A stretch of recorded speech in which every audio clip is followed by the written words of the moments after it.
Mi celular. Bueno, espero que se esté grabando el audio. Vamos con la charla. Incluí la palabra inteligencia artificial. Si ustedes vinieron por la inteligencia artificial, no va a haber ninguna inteligencia artificial. Así que el que quiera venir a una charla de inteligencia artificial, esta no es. ¿Está bien? Bueno, primero vamos a comentar un poquito de qué va esta charla. No va a ser una charla técnica en el sentido de que no voy a hablar de acústica submarina, no voy a hablar de física, bueno, algún ejemplito relacionado, por ahí comento algo, pero no es una charla de laburo. Voy a hablar de algo que tiene que ver con cómo uno adquiere conocimiento, ¿no? Una cosa más epistemológica, si se quiere, relacionada con las herramientas que hoy en día uno tiene también con todo lo digital y ese asunto. Y bueno, adquirir conocimiento es parte de la investigación científica, ¿no? También, así que no está tan de lado la cosa. Y en última instancia, si no se cree lo que les dije, podemos pensarlo como decía Feynman, que es una charla para entretener, ¿no es cierto? De alguna manera, uno cuando investiga o busca conocimiento, para mí es como una cosa capital, tiene unos métodos de trabajo que son los que uno supo conseguir desde que empezó a hacer esa tarea, ¿no? En mi caso 30 años. Entonces, en algún momento uno cuestiona, porque tal vez ve que lo que está haciendo no es todo lo que quería hacer, o le parece que el rate no es suficientemente bueno. Entonces lo que voy a hablar hoy, de lo que se trata todo esto, es cuestionar un poco la manera en que uno lee, al menos lo técnico, aquello de lo cual uno quiere sacar información y conocimiento, y qué carajo hace con lo que leyó, ¿no? El cuestionamiento estaría dentro del concepto de productividad personal, que es un concepto que anda de moda actualmente. Bueno, y ahora para eso voy a hacer una pequeña digresión y les comento un poco qué es esto de la productividad personal. Vivimos una era digital que tiene dos maravillosas posibilidades contrapuestas, ¿no? Inconmensurable acceso al conocimiento y capacidad de procesar información, lo sabemos, más allá del chat GPT y todo eso, tenemos acceso a un montón de cosas que hace 20 años no las podías soñar. Y junto a esto también tenemos un inconmensurable acceso a la boludez, ¿no?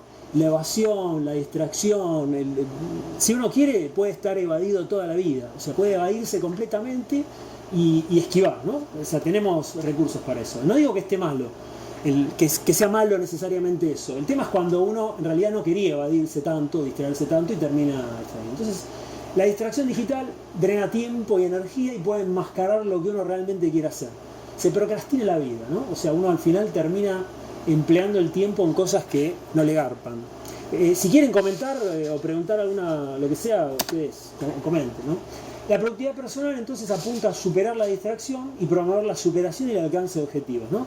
Muy conveniente obviamente para las empresas. Todos recordaremos aquel último episodio de los simuladores donde estaba el empleado que se ufanaba por hacer todo lo que la empresa le decía para conseguir su pin de diamante, y al final lo que en realidad quería era laburar en la casa y tener el cine de los parientes que creo que eran de Mendoza. No recordamos ese episodio. Bueno, se acuñó el término de Personal Information Management, PIM, que es conjunto de acciones que las personas realizan con el fin de obtener, crear, organizar, almacenar, mantener y recuperar piezas de información, por ejemplo mails, cosas de papel o digitales, páginas web, bueno, todo el cúmulo de cosas con las cuales uno labura, sobre todo en estos laburos, ¿no? O sea, que tienen que ver con lo digital, o que una gran parte de eso es contestar mails, leer mensajes de WhatsApp o lo que sea. Fíjense que, por ejemplo, si uno va a Amazon, se pega una vueltita por ahí, tiene cosas como estos libros. Fíjense, Cal Newport es un autor que más o menos me parece relativamente serio. Slow Productivity, el arte perdido de obtener, digamos, lograr los objetivos sin quemarse. Deep Work, o sea, reglas para conseguir el suceso en un mundo distraído, como que es tanta la distracción que uno necesita como enfocarse en algo. Este arte se perdió, ¿no? El trabajo, el deep work. Uno labura en paralelo y que en realidad lo que uno hace es nunca se concentra mucho en nada. Digital minimalism, eligiendo, digamos, como minimizar un poco toda la distracción que proviene de todas las cosas digitales que uno tiene, las redes sociales, etcétera, etcétera, que también son lugares de laburo, ¿no? Las redes sociales. El plan de productividad de 30 días de este Damon Zahariades o algo así, la cura de la procrastinación, 21 tácticas probadas para, bueno, bla bla, ya se dan cuenta dónde viene. Y después riqueza cuántica, dominando las ondas cerebrales para la riqueza y la sabiduría, ¿no? De ser individuo. Y esto, si no les suena la alarma de crackpot, a mí sí. Bueno, entonces, ¿cómo adquirimos conocimiento en general? Al menos, ¿cómo yo adquiero conocimiento? Es a través de lo que se llama, lo que uno diría es la toma de notas, ¿no? O sea, uno lee algo o alguien le comenta algo y uno lo escribe de alguna manera, lo deja un registro de eso a través de la toma de notas. La toma de notas pueden ser resúmenes, uno saca fragmentos de aquello que está leyendo, de lo que le dijeron, subraya, hace cuadros sinópticos, resalta. Las manuscritas son tuyas. ¿Y de quién van a ser? ¿Cuál es la idea de tomar notas? Bueno, personalmente para mí la idea es condensar y construir la picture de un tema, ¿no? O sea, uno empieza a tomar notas de algo y de alguna manera se empieza a construir la imagen mental del tema que le interesa entender o que el tema le interesa conocer.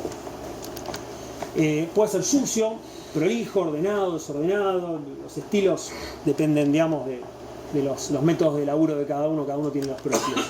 Y el objetivo, en última instancia, al menos para mí, es llegar eventualmente a ideas nuevas, ¿no? O sea, hacerse una picture de algo y poder aportar en eso que uno quiere. Bueno, la nota entonces para mí es el elemento central, en la toma de notas, ¿no? Que es lo que hace en la facultad también cuando va y escucha una clase de algo, ¿no? Bueno, el proceso, ¿cómo hacemos para digamos, tomar notas? En general, el proceso basado en papel, que es el cual al menos yo inicié con ese proceso, uno acumula papel, ¿no? Carpetas, cuadernos, hojas sueltas, forma lo que sería un archivo de cosas. El irremisible olvido paulatino concentra los resultados sobre lo último. ¿Esto qué significa? Que uno tiende a recordar bien lo último, ¿no? Que la cultura es lo que queda cuando se fue la erudición. Si uno sabía mucho de algo en algún momento porque leyó un montón, después eso se va perdiendo. Y eso es irremisible, ¿no? Se trabaja con el corto plazo. Uno recuerda bien o lo que se le grabó a fuego por alguna causa o aquello que leyó la semana pasada, ¿no? Tal vez uno tiene mojones mentales, ¿no? Eso de que, sí, una vez hice una cuenta, ¿dónde carajo la dejé? ¿En qué cuaderno? Bueno, ahí anda a buscarla, ¿no? Anda a encontrarla. Pierde las relaciones por el olvido o el no registro, ¿no? Hay gente que directamente olvida directamente y es como un reset, todo de cero, otra vez. Entonces, ocurre también la sorpresa. A medida que pasan los años, la carne que ha tomado unas notas no las reconoce como propias. Se tiene un fenómeno de antifunes el olvidadizo. Uno agarra un papel que lo escribió uno, porque lo encuentra dentro de las cosas que tiene uno, y dice, ¿quién mierda escribió? Lo escribí yo. Claro, que lo escribiste hace 20 años. ¿Y qué te acordás de eso? Con suerte te acordás cuando lo escribiste o alguna cosa relacionada, pero ahí no te acordás nada. No, es mentira, yo no escribí nunca esto. Está la ley de la decadencia, ¿no? Que te dice que no se puede recordar todo, cada vez se recuerda menos, y encima lo que se recuerda mal. ¿No? Los famosos, yo pensé que iba así, ¿no? Esa película trabajaba aquí, no, ni pedo, no es así, lo vas a chequear y no es así. El cerebro es bueno para reconocer patrones, pero no es bueno para recordar. Eso lo sabemos bastante bien. Entonces, ¿cuál sería la solución? ¿Cómo? Lo viejo que anotaste de viejo, seguro que era mejor. Claro. La solución sería ir construyendo una especie de índice, ¿no? ¿Dónde hice la cuenta de tal? Bueno, los estudios de griego, ¿dónde los dejé? Bueno, pero ¿quién lo hace? No lo hace nadie, o muy poca gente. Por otro lado, esto era papel, o sea, sería lo analógico. Uno digital también puede tomar notas, puede, generarse su archivo. Entonces, lo que uno hace en general en los métodos digitales es generar archivos de texto, ¿no?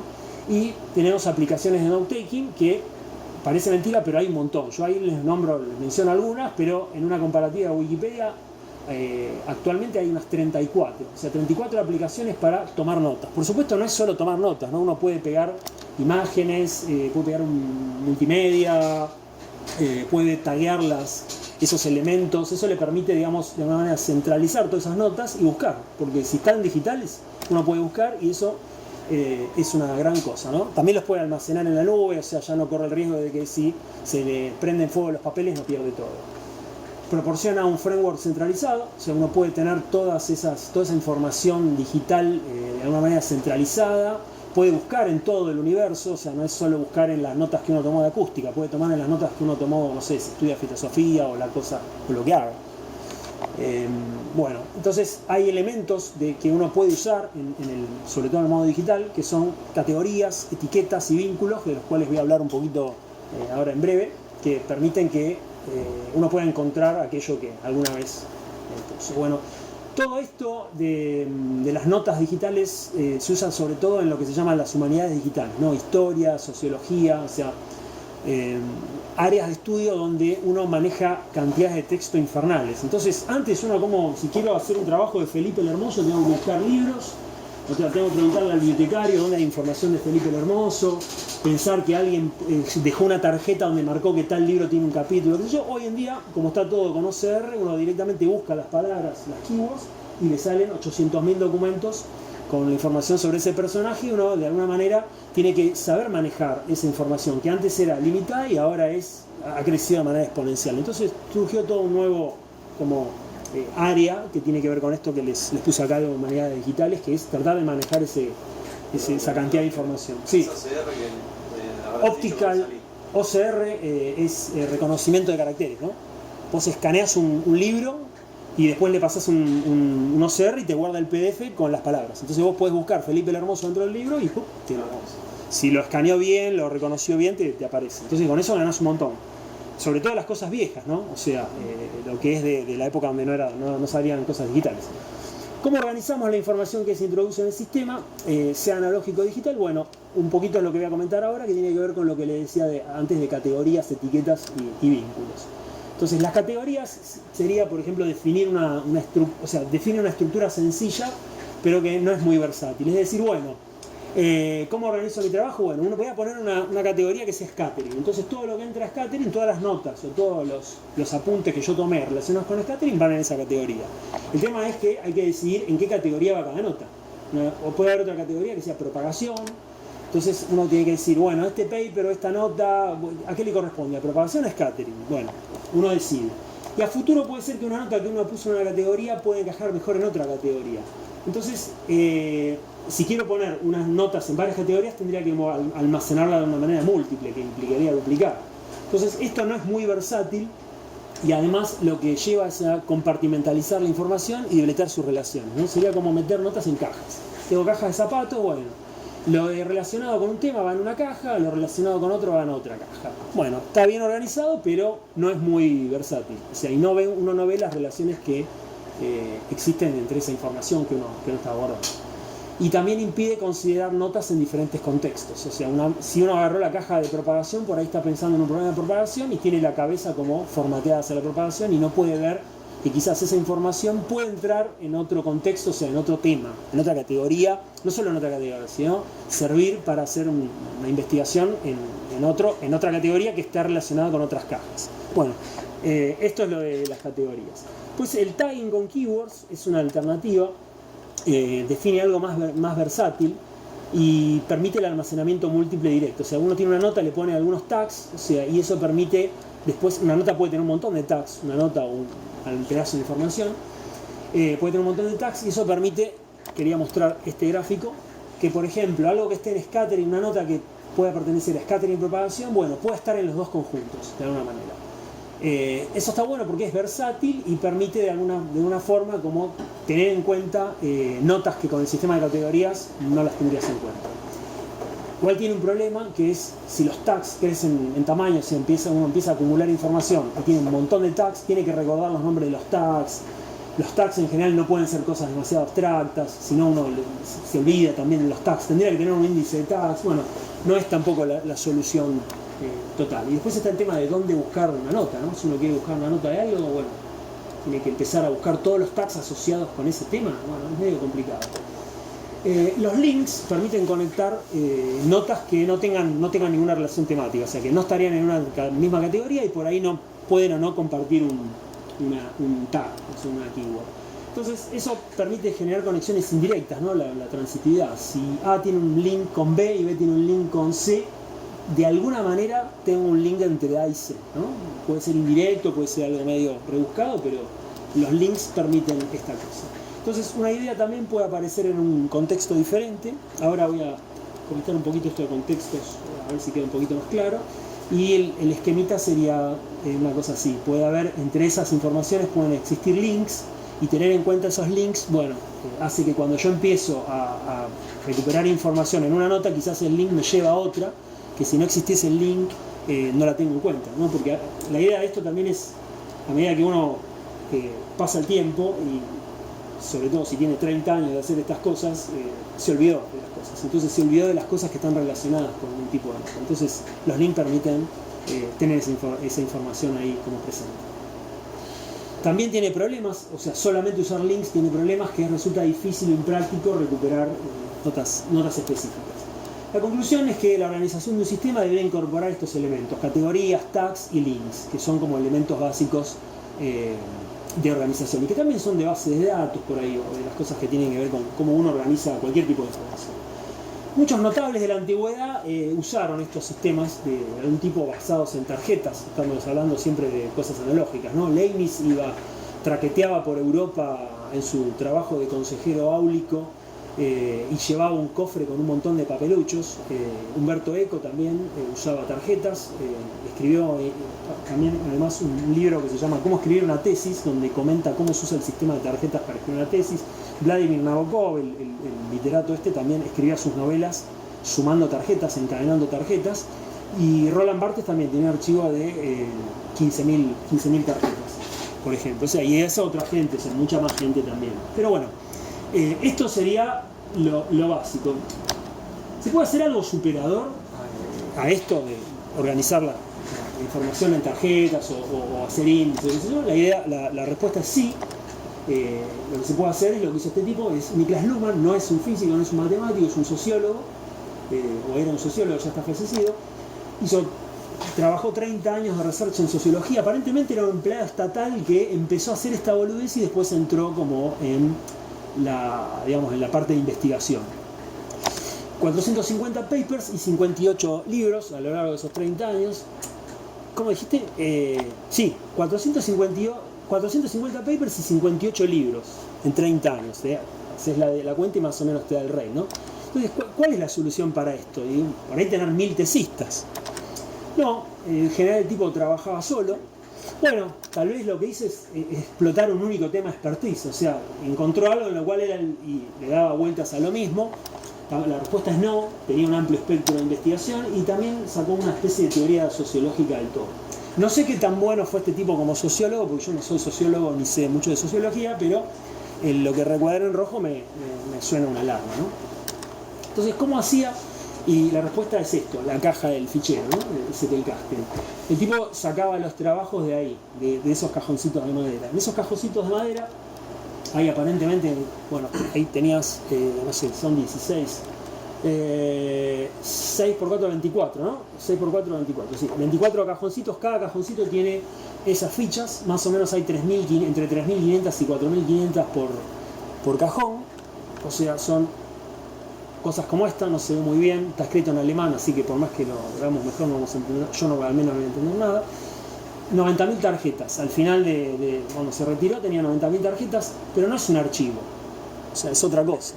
Justamente un Zettelkasten, ¿no? Es un compañero de conversación, como lo decía él, una memoria suplementaria, y proporciona la capacidad de descubrir relaciones que sorprenden al interlocutor. Ahora, esas palabras que están, por ejemplo, sorpresa, que está así en mayúsculas, ahora van a tener un significado especial, ¿no? Y la idea es que de ese sistema se puede extraer información. O sea, ¿en qué se basa el tema? Obviamente en escribir, ¿no? Es todo manuscrito. Hay 2 ensayos de este Luhmann que son ensayos que uno los lee en 10 minutos, que se llaman Comunicándose con un fichero y aprendiendo a leer, donde más o menos se explica todo el funcionamiento de esa maquinaria que es un archivo, ¿no? Y la idea central, que está en uno de esos ensayos, es que es imposible pensar sin escribir. Al menos es imposible de una manera sofisticada o en red. ¿Está bien? Y esa palabra en alemán debe ser Networker, me imagino, ¿no? Obviamente puedo pensar sin escribir, ¿no? Si no estaríamos contradiciendo a Descartes, que dijo que si uno piensa ya eso implica una existencia. Lo que quiere decir de alguna manera es, primero yo lo interpreto, ¿no? Que hay un tema que la idea, una vez que está en la caja craneana, es una cosa platónica, ¿no? Que tiene esa forma perfecta, y cuando uno la externaliza escribiéndola o contándosela a alguien, la idea ya no tiene la forma perfecta platónica que tenía. Y hay otro tema que lo de Networker, me parece que yo lo entiendo en el sentido de que uno puede pensar obviamente sin escribir, pero uno a veces necesita relacionar esos pensamientos. Entonces, para relacionar esos pensamientos, yo me encuentro que necesito de alguna manera tener una especie de soga para ir tendiendo pensamientos, y mientras tiendo un pensamiento, estoy lavando el otro, pero mientras estoy lavando puedo ver los que están tendidos. Entonces, en ese sentido me parece que, o al menos en ese sentido yo entiendo que es necesario escribir, digamos, para pensar, ¿no? Para que la idea pueda tener, digamos, un contexto con respecto a otras ideas y uno pueda construir algo. A veces la idea que uno tiene en la cabeza cuando la escribe se da cuenta que era una boludez, o se da cuenta que estaba mal. ¿Por qué? Porque la compara con otras ideas. Porque si esa idea está bien, tendría que ser compatible o consistente con la picture que uno se está construyendo del tema que está estudiando. Entonces, en ese sentido me parece que es lo que apunta cuando dice que no se puede pensar sin escribir. Bueno, una vez escritos los pensamientos, es posible lograr su corrección con respecto a una red mayor de otros pensamientos. Ese pensamiento va a encajar en algún lado, seguro. Bueno, ¿en qué se basa seguimos viendo en qué se basa esto del Zettelkasten, las relaciones? La información para Luhmann se relaciona con lo inesperado, o sea, información no es cualquier cosa, cualquier dato. Y la comunicación implica cuando las personas que se están comunicando se sorprenden. O sea, ahí está el factor de sorpresa que les decía hace un rato, ¿no? La sorpresa en el sentido de una idea concepto que es nuevo, que es inesperado, no de una idea concepto existente pero desconocida. O sea, yo le puedo preguntar a un sistema, puedo buscar en Google, o puedo buscar en un diccionario, la superficie del baño, 27.848 kilómetros cuadrados. Eso, si yo no lo sé, no es un dato que me sorprenda, no me sorprende, es un dato que yo no conocía, ahora lo conozco, pero no es un dato, digamos, inesperado. Lo que sí sería un dato inesperado sería que la población de Alemania, por ejemplo, esté correlacionado con el número de asaltos a mano armada en González Catán. Eso sí me sorprende, porque eso yo no lo esperaba de alguna manera. Un dato de la población, no sé, de cuándo se descubrió tal cosa, bueno, es un dato, en algún momento sucede, o sea, uno se lo imagina. Entonces, eso es la sorpresa, eso es información. Información en el sentido de Shannon, o sea, el sentido de Luhmann de información es el mismo que en el sentido de Shannon. Entonces, Luhmann establece ciertas reglas de organización de su sistema, branching, links y tags, que ahora vamos a ver, y cómo se genera e incorporan notas en ese sistema para que ese sistema pueda dar información, me pueda sorprender, me pueda decir algo que yo no sé y no tengo manera o sea, ni siquiera lo sospechaba. Entonces, con esas reglas que vamos a comentar ahora en breve, el sistema se convierte, a lo largo del tiempo, en un generador de sorpresas. Un socio de comunicación, una memoria secundaria, como decía el mismo. Entonces, el fichero y las notas son el soporte físico nomás. Lo que en realidad te da la capacidad de sorprender, o sea, que eso sea una especie de inteligencia, es la red compleja de notas interconectadas. Obviamente, como todo sistema complejo, la gracia va a estar justamente en los links, que los vamos a tener que establecer nosotros, no los va a establecer el sistema por arte de magia. Entonces, un Zettelkasten se construye sobre un área objetivo de interés, ¿no es cierto? El de Luhmann en particular era sociología en general, una teoría sociológica. El tipo leía sociología, bueno, cuando lees sociología me imagino que le das también filosofía, le das cosas de política, y bueno, iba volcando la información que le parecía interesante en su sistema. El objetivo, o sea, aquello con lo cual yo genero el Zettelkasten, determinará qué es lo que busco en las lecturas. Por ahí no necesito leer todo un libro, necesito leer un capítulo, necesito leer una parte, que es lo que yo estoy buscando, que es lo que me interesa a mí. O sea, esa es la diferencia por ahí de un archivo. En un archivo uno guarda cosas que le interesa guardar por algo. En general, el Zettelkasten se hace con un objetivo, y con ese objetivo es que uno lee, y que uno escribe y que uno piensa. Por supuesto, idealmente uno quiere obtener información del sistema, quiere que me sorprenda, quiero que me diga algo que yo no sé.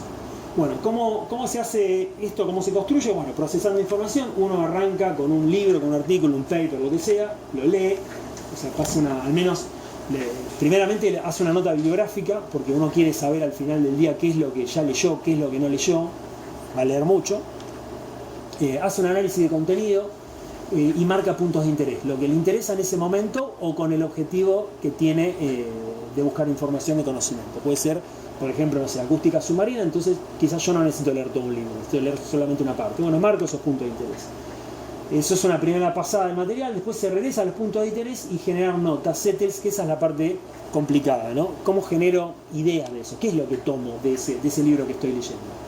Bueno, la idea es tomar justamente en cada nota, cada tarjetita que el tipo escribía, después vemos cómo eso pasa a lo digital, almacenar una única idea concepto, o sea, hay un concepto de atomicidad ahí. Cada nota, cada tarjeta va a tener una única idea, de manera que uno cuando las linkea, está linkeando solo esa idea, no una de las 5 ideas que puede haber en una tarjeta. O sea, digamos, de alguna manera uno separa, como que agarra imagínenselo como si fuera un tejido humano, ¿no? Bueno, separás las moléculas o separás las células. El elemento mínimo que contiene esa idea, bueno, eso es lo que va a estar en la tarjeta, no algo más macroscópico.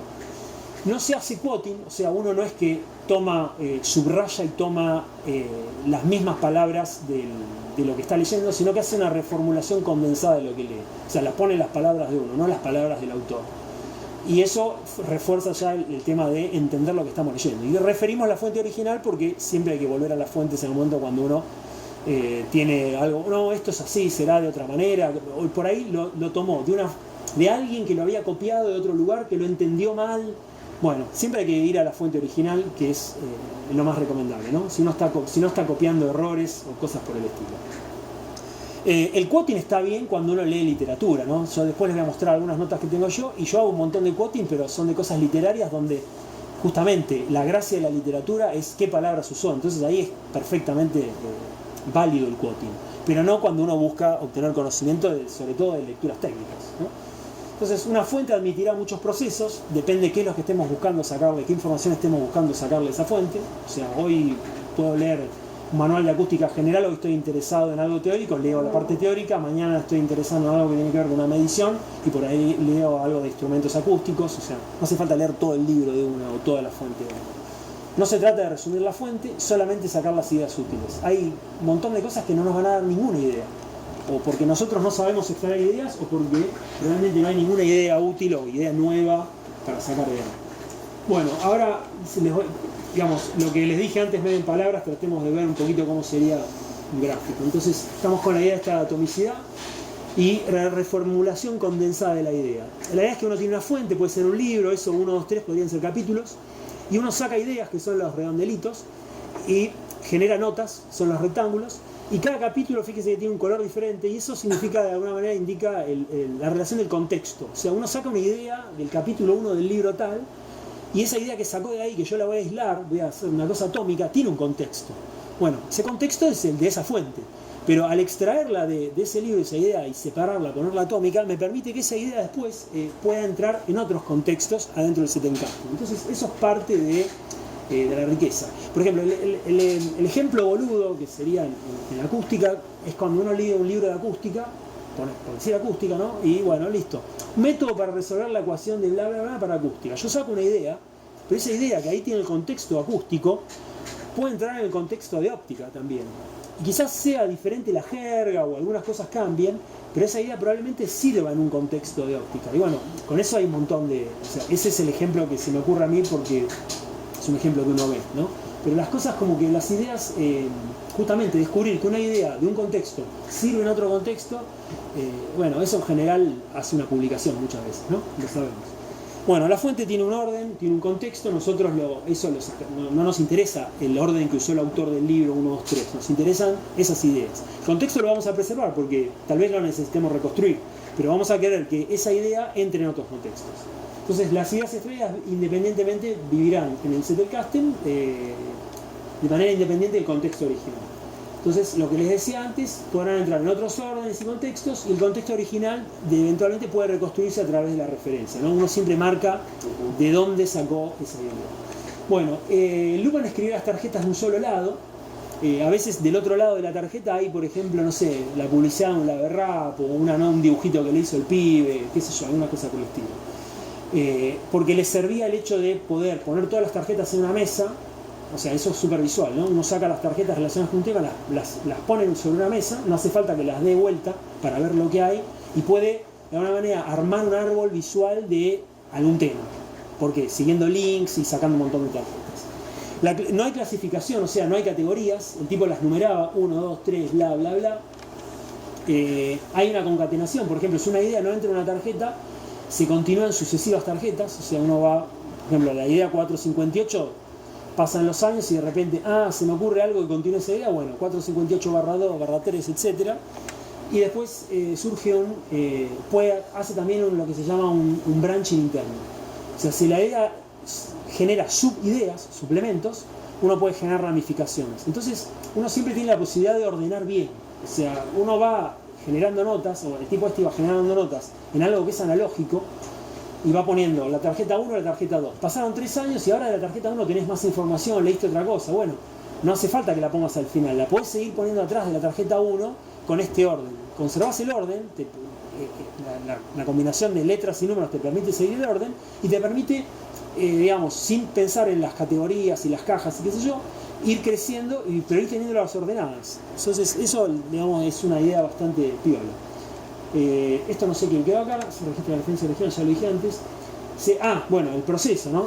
Una vez que tenemos la información, registramos de dónde la sacamos, se establecen las relaciones con otras notas del sistema a través de links, eso tarda un rato. ¿Por qué? Porque hay que ir a todo lo que ya pusiste antes y ver dónde hay relaciones. Más vale que tengas un índice de algo, si no, ¿cómo encontrás las otras tarjetas? Entonces, las tarjetas del tipo eran cosas como esta, ahí arriba está señalado en rojo el numerito, 23,3, a veces usaba comas en vez de barras. Imagínense que a lo largo de 30 años por ahí cambiase el formato, ¿no? Entonces esa es la tarjeta 20, o sea, la tercera tarjeta de la idea que está en el 23, y es una idea que salió, digamos, una subidea, es la subidea 1. Eso es una tarjeta, ¿no?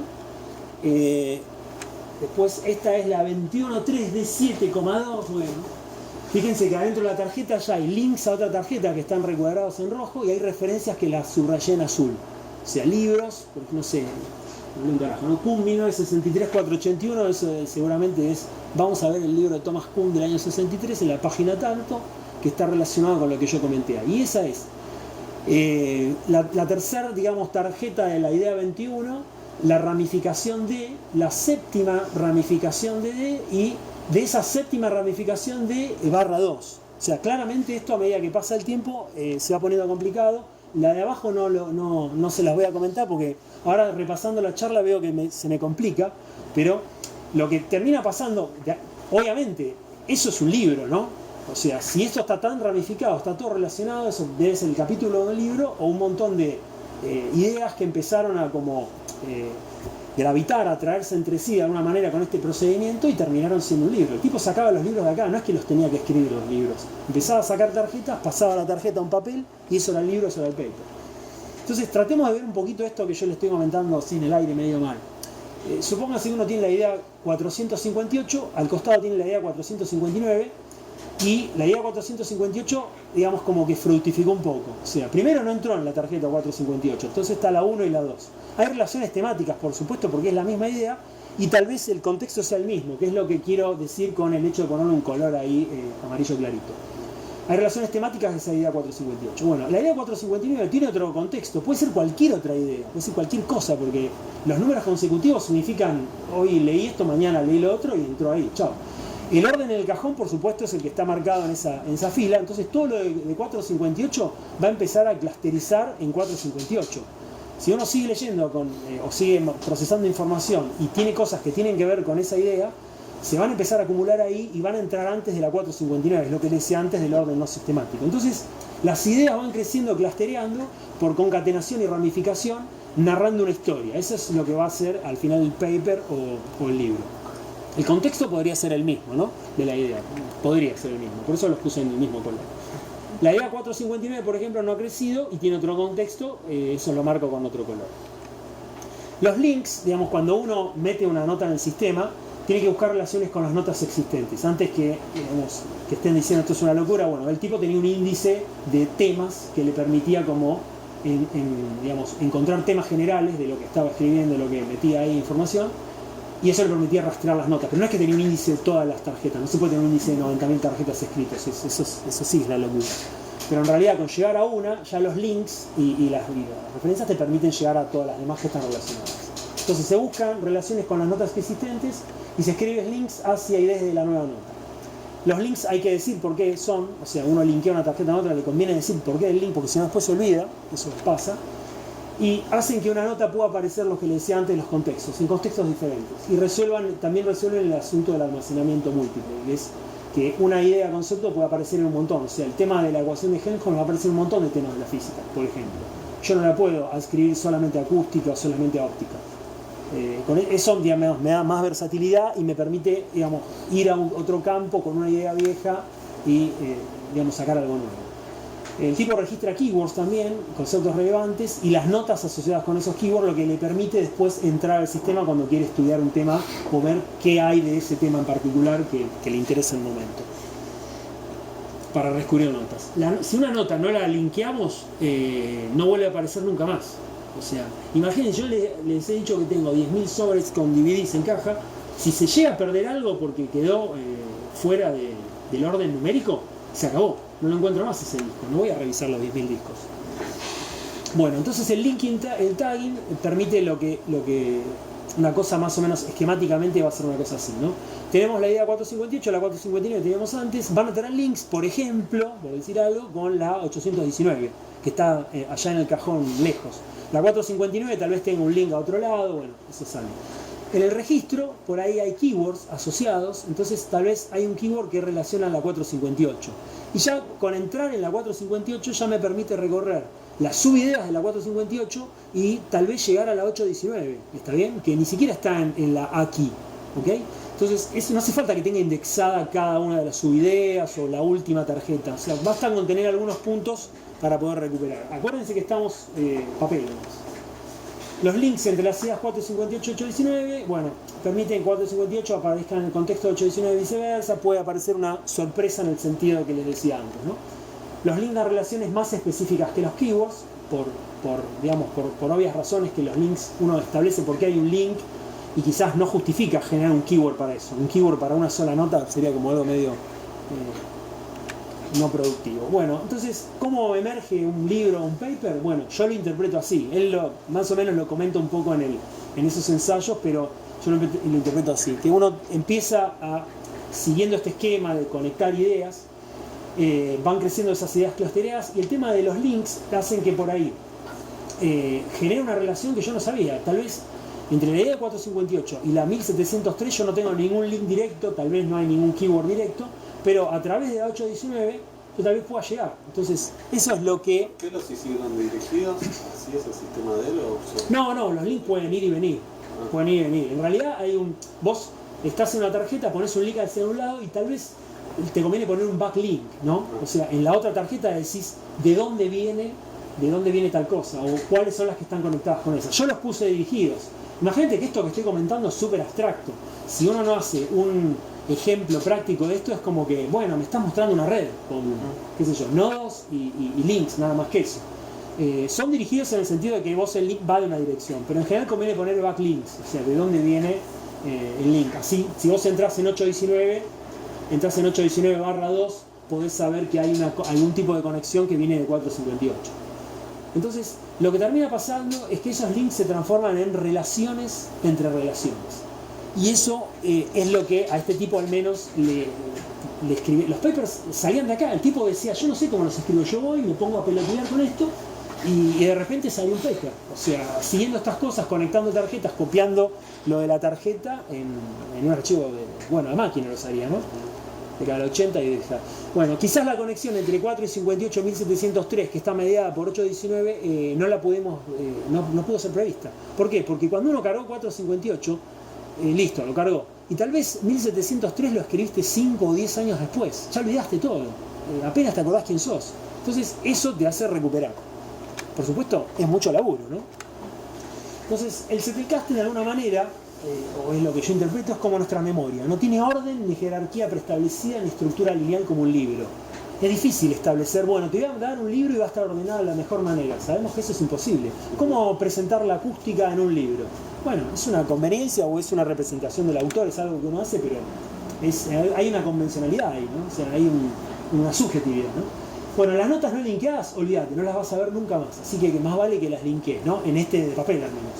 La importancia de una nota, entonces, no está en la nota en sí, tal vez, sino en los links, en con qué se puede relacionar.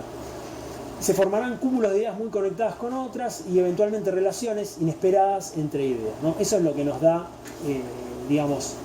la información, ¿no? Lo que llamamos información ahí con mayúscula en el sentido de Luhmann, en el sentido de Shannon. Entonces, surgieron una jerarquía interna, autoorganización y complejidad inherente. Con el tiempo el sistema se vuelve una memoria auxiliar independiente. Hemos olvidado lo que introdujimos y han surgido relaciones que no previmos por el continuo trabajo de establecer líneas. Eso me pasa a mí, no es que tengo que retrotraerme a 10 años antes para olvidarme. Me olvido por ahí en 2 años de lo que hice. no sé, menos si te descuidas. Para su independencia deben transcurrir años hasta alcanzar cierta masa crítica, obviamente, ¿no? Y la clave es, digamos, el esmero que pongamos cuando introducimos las notas en el sistema, digamos, establecer los links, aislar bien las ideas, que eso es para nada fácil. O sea, bueno, el CTK es una cosa personal, como se dan cuenta, porque justamente al no hacer quoting y al uno refrasear en el lenguaje de uno, en cómo entiende uno, ya está, eso es sumamente personal. Entonces, no van a existir dos Zettelkasten iguales, además. El Zettelkasten de este tipo le servía a este tipo y a nadie más. O sea, obviamente hoy está en un museo, pero no creo que nadie pueda sacar mucha información de ahí, ¿no? Lo que les decía antes se hace con un objetivo más o menos específico, y el proceso de fuentes apunta ya nuevas ideas sobre ese tema o sobre ese objetivo, más que a convertirse en una imagen completa, pulida y consistente de una cierta área, ¿no? Eso sería como hacer un libro, que no es lo que uno quiere, aunque quiere sacar libros de ahí, al menos este tipo lo hizo así. Es un sistema complejo con posibilidades que exceden a la de sus partes por separado.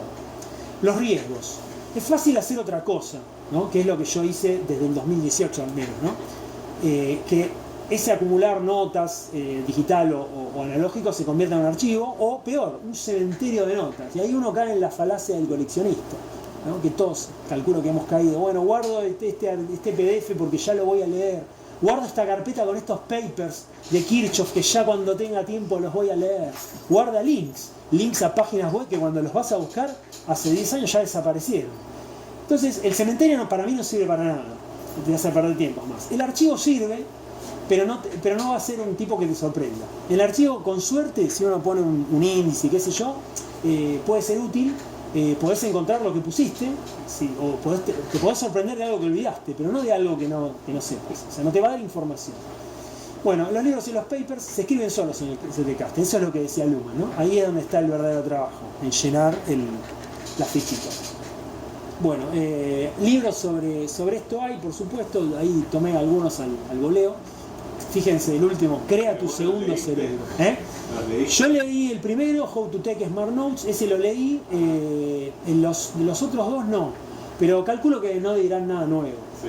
El primero está bastante bueno, en realidad es más general que es el Zettelkasten, es, digamos, ciertas cosas que ayudan a cómo uno estudia, a cómo uno se enfoca para sacarle el mayor jugo a las cosas que uno en algún momento aprendió, ¿no? Hay blog y forum y canal de este loco que se llama Christian Zitze, que, o sea, está tan demente que tiene un canal de YouTube donde se pone videos donde él donde lo ves a él llenar fichas digitales. Te vende el software ese que lo hacen para Macintosh, también te lo vende. Y él, digamos, te pone un video donde está él 40 minutos hablando con el video abajo y te muestra cómo él llena fichas de los libros que él lee y procesa. Y hay gente que ve estos videos. Yo les juro que no vi ninguno. Pero vi un ratito para ponerle información. Y es de humanidades. El chabón, sí, labura en lo que es sociología, filosofía, por ahí. Esto está pensado para humanidades. Bueno, hay un fórum ahí, hay un montón de gente que, digamos, que discute. Ya saben en qué cae esto. No, las notas tienen que tener este tamaño. Analógico versus digital. No, en digital tenés que usar esto, si no está mal, no es lo que Luhmann. No, el verdadero Luhmann. No, viste, bueno, listo. Los dogmáticos, ¿no? El dogmatismo de siempre. Hay un tipo que hizo una implementación del software que se llama Daniel Ludek, que es bastante parecido a lo que sería tener la versión digital de lo que Luhmann tenía en papel.